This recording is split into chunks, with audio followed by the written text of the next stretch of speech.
Now, when it comes to Terra Luna Classic, the price has absolutely been holding up very well, considering the situation that's unfolding with all of these centralized exchanges, especially FTX. Guys, FTX just crashing down to earth is very reminiscent of what happened to Terra Luna Classic, and the fact that Terra Luna Classic has been able to hold these price levels and hold these lines of support is a very strong move forward.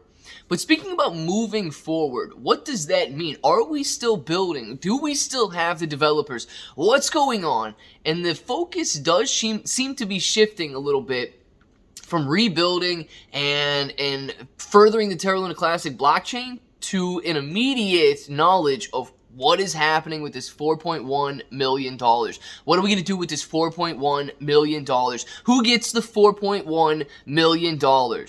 So I'm going to talk a little bit about that because we got new proposals out here on how to divide up and use that $4.1 million. So if it sounds like something you're interested in, let's get started.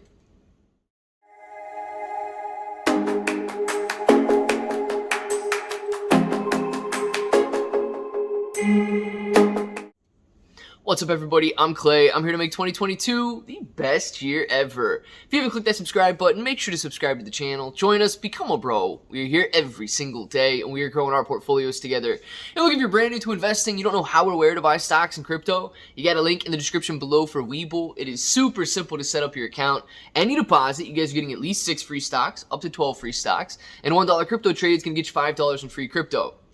Now, if you guys want crypto-exclusive exchanges, you've got KuCoin and Binance down there. KuCoin and Binance both offer rewards for the more active traders, so make sure to check that out. If you guys are active traders, you can get a lot of rewards on those platforms, and they do have Terra Luna Classic if you guys are looking to trade Terra Luna Classic. But I want to jump into this proposal. It is a long one, and it's basically a breakdown of the $4.1 million that would be voted on.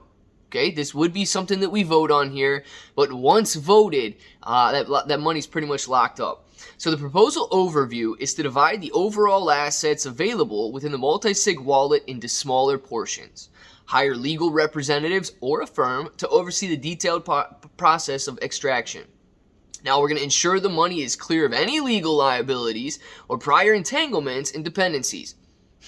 What happens if there are legal requirements? What happened? Like, do we just stop there? Are we done after the lawyer says that?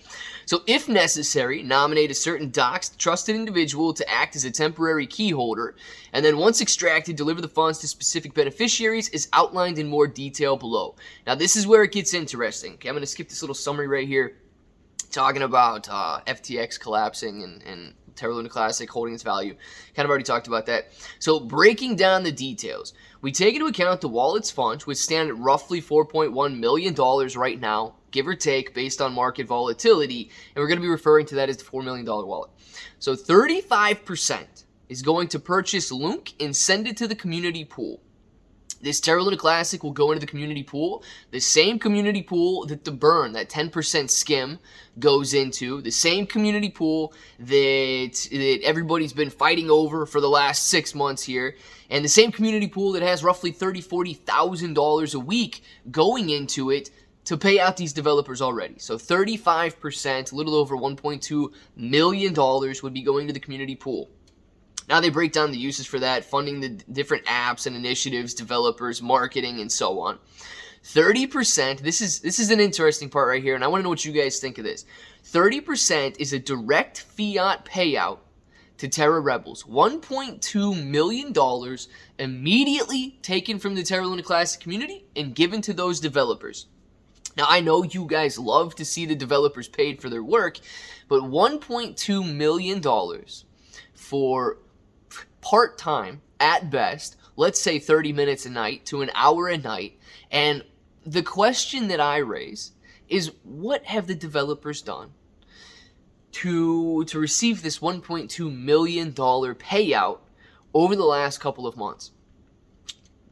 Clicking yes on reinstating burns, clicking yes on inner blockchain communication, just typing in open instead of closed. And I understand those are just gross oversimplifications of what they were doing. But if these guys are senior level developers, it is not hard work for them to do that. So $1.2 million.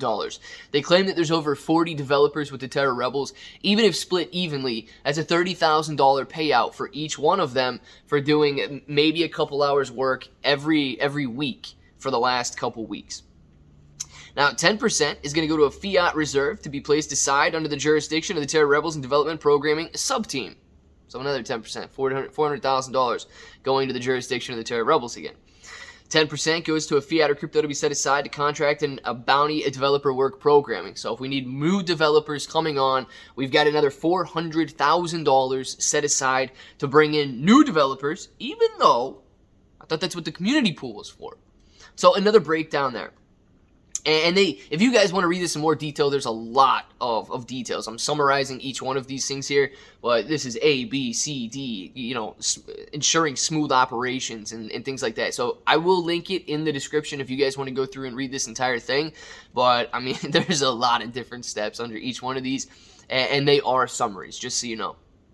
5% would go to purchase LUNC and split it evenly between small LUNC validators who meet all of the following 5 requirements. So basically, if you're a new validator that came in during the October cycle there and you've got less than 1% of the entire votes, you will have 5% or $200,000 split evenly between those validators, which is, I would agree with that part. Okay, that doesn't necessarily go to these validators and it's a massive payout for them, but it increases their voting power. And increasing their voting power increases decentralization. I actually think that that's a very good thing to do to help and further increase the decentralization for Terra Luna Classic and the Luna Classic blockchain there. Because right now we've got 8 validators that control the entire thing, and this would, I guess, help that process a little bit in distributing the vote a little bit better.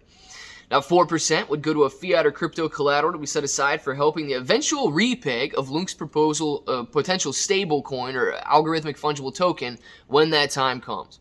A lot of money. 3% goes to fiat payout for 3% goes to Edward Kim, which is, oh my gosh, what, $120,000 there.